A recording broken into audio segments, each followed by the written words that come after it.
YouTube. So I'm making this video especially for you guys. I've been spending my last few days on TikTok, talking a lot to people, adding my 2 cents, giving information where it wasn't asked, but it was needed. Declaring war with people for just blatantly lying about stuff that they have no need to be lying about. No, I haven't forgotten about YouTube, but what is going on, I don't remember if I said this to you guys, is that I don't know what's going on with my internet service. It has been giving a lot of issues, and I keep reporting it to my internet service provider. And actually, man, sometimes I wonder what's going on in their head, because they keep telling me to do the same troubleshooting steps every day. And today I'm like, at this point in time, something should be connecting in at least one of y'all's head that we always tell every customer to do this. And if one customer is calling in repeatedly, it means that something else needs to be done at this point, So I want to come in here, but the time when I want to come in here, I have no internet connection. And when I use the data to upload, it moves so slow, like 3 hours. And that's ridiculous. I find it to be super ridiculous. And another thing, my country has been hit by a Category 5 hurricane. And the entire island wasn't hit, but the major affected area was the western region. And when I tell you, guys, I haven't been the same since then. Like, I cry every single day. I cry every single day. And yesterday, I did not eat. I could not eat because yesterday I discovered that even an entire family was missing, and people still missing, people trapped on the rubble and under rubbles. And then someone posted, can you imagine? A young girl died, a portion of the wall collapsed on her, and they put that on Facebook. And I was so pissed. I wanted to fight, because I'm saying, why can't you have respect for people's loved ones? And they were saying that I should go on the page and look why they posted it on social media. So, they have this conspiracy theory going on that it is the Prime Minister who orchestrated this hurricane. When actually, the world is going backwards. It's as though people IQ is getting low. Can you imagine? You live in a region that is prone to natural disaster, especially hurricanes, and since of lately, earthquakes, right? And the Category 5 hurricane has a pattern that it comes to Jamaica. It's not the first time Jamaica is getting a Category 5 hurricane, but it's just that it has a pattern, like it will come every, 17 years or 27 years, right? And with this one, the wind strength. So normally the hurricane wind strength, not the speed, the strength, the part that does the damage. The speed is the rate of how the hurricane is moving.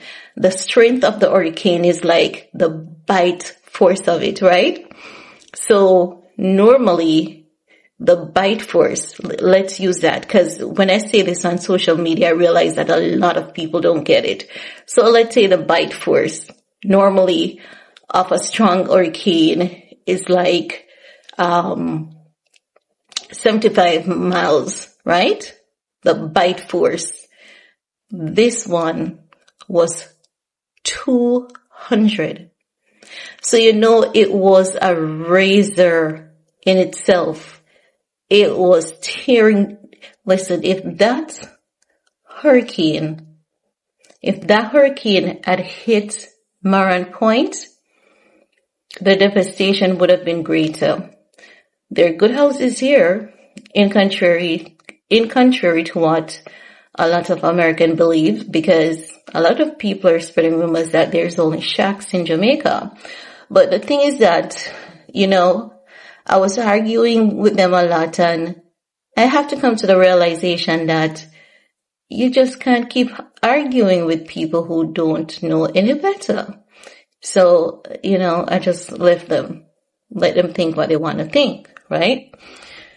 So, I've been in this emotion because, like, I want to get up and I want to go into the disaster zone and help, but I can't. For several reasons, I can't, because with every hurricane that comes, there's something that comes with it. A bacteria, a virus, something, right? So I can't. And you guys know, as I've always been open about, I have Graves' disease and I'm on steroids because I have chronic hives.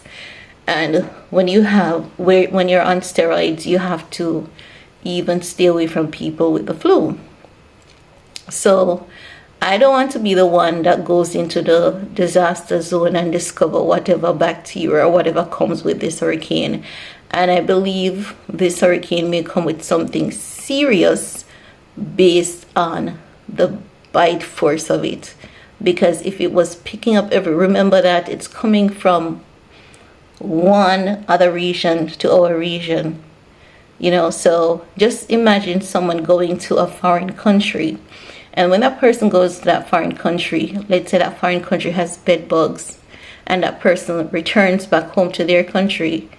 And when they went to that foreign country, they had no idea there was bed bugs, but they're going to care about the bed bugs home. And then the bed bug, it's going to transfer. They may go to their neighbor's house, leave a bed bug there, and then before you know it, so normally there's some less thing after a hurricane. And I really want to go into the disaster zone, but I can't. But I plan on doing so, like when all the bodies are located. So I'm not sure where the death toll is at this point, because when I was looking at it and looking at the images of those missing yesterday, I lost it. I completely lost it. So I stopped checking and tracking the death toll. Today I went to have something to eat. And when I started eating the burger, immediately what I remember is the trauma that I had as a child after experiencing Hurricane Gilbert. And I remember every time it started raining and it was windy, I would have panics thinking that another hurricane was coming. And my dad had to explain that it's seasonal, it's not just, because I was saying to my father, where are we going to hide this time, And my dad explained to me that it was a seasonal and what is coming is rain.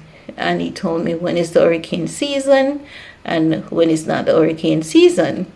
But even when he did that and I had a better understanding of it, I was still traumatized. So when I bit into the burger, immediately I remember that memory. My mind went into the disaster zone. I remember myself as a child sitting.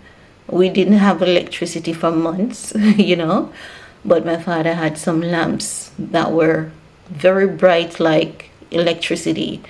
And, he would just light them up and we would tell stories at night, and that got us through it all and stuff. So I started crying when I was eating the burger. I started crying because I was thinking about those children in places where it's dark. I was wondering, have they eaten? And all of that. So I was just sitting down in Burger King Just so screen cut off. Sorry about that, guys. So when I started eating the burger, the second bite, tears just started trickling down my face. And I was thinking about the kids. And I remembered myself as a child, how I just used to be so clingy to my parents because I was traumatized. And I was thinking about the kids in the disaster zone. Have they eaten? What have they eaten? How are they feeling? Are they feeling like how I was feeling? You know, are they traumatized? And I was thinking about them believing that every time it rains with wind, they may get panic and think that another hurricane is coming. So I was just sitting there, and I was just sitting down in Burger King, bawling my eyes out, literally bawling my eyes out.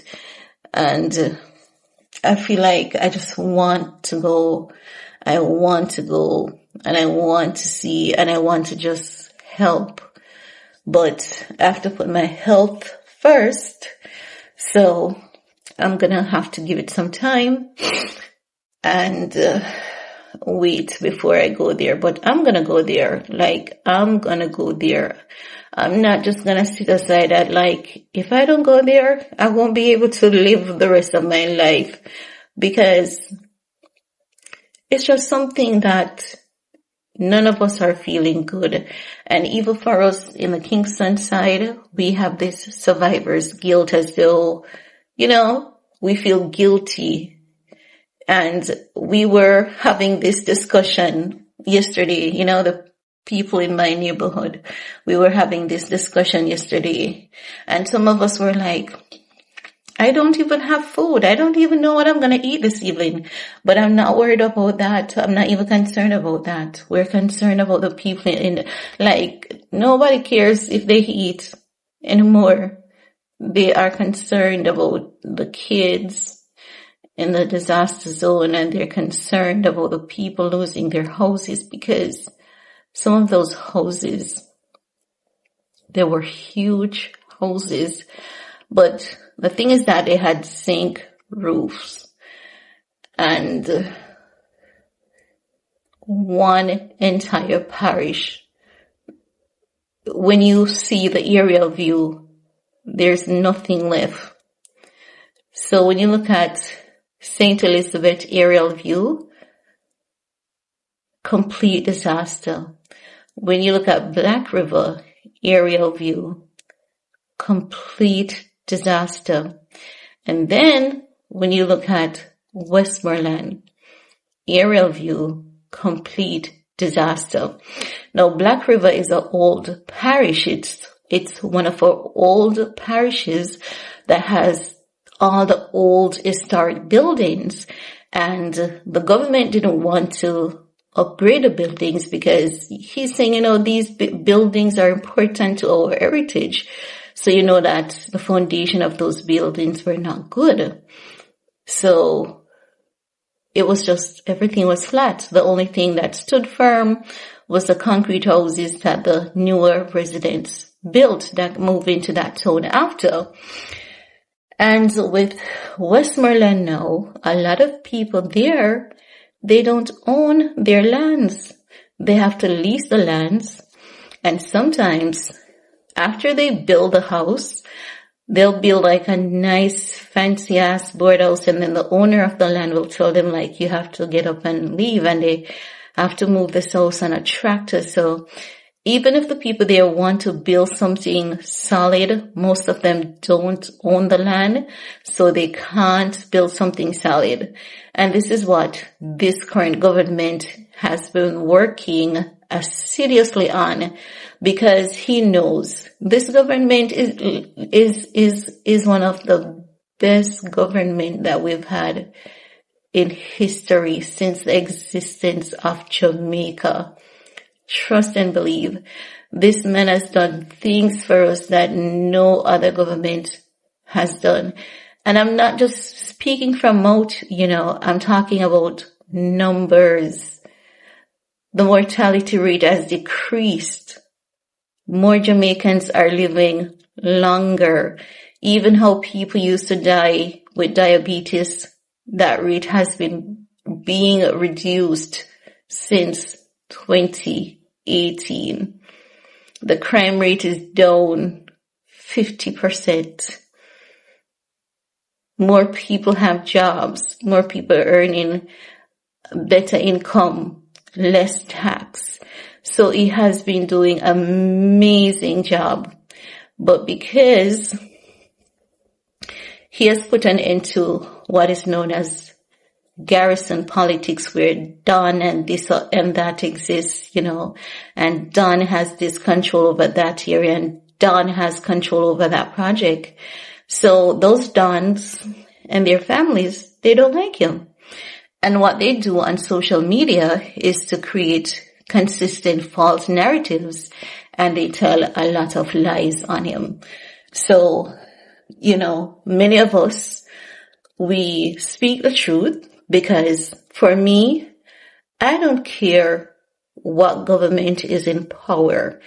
This is what I care about: the effect and the impact that you have on the people and the country.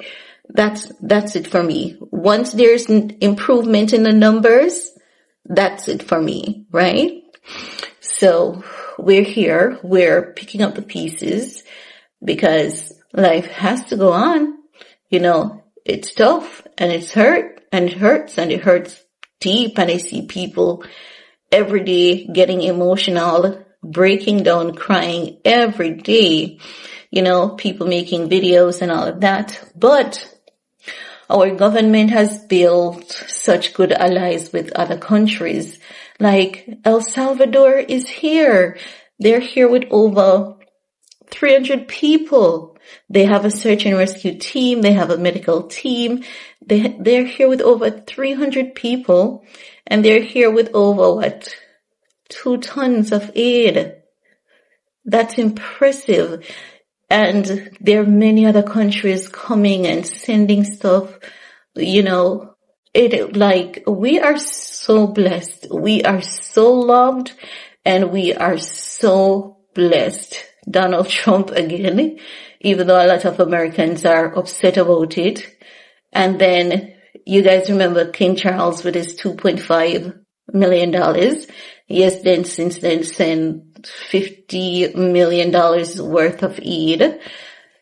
And we have Trinidad and Tobago, and, our Caribbean neighbors have been chipping in for us. Bermuda, Cuba has never left us out. So our Caribbean neighbors, they're there for us. Venezuela,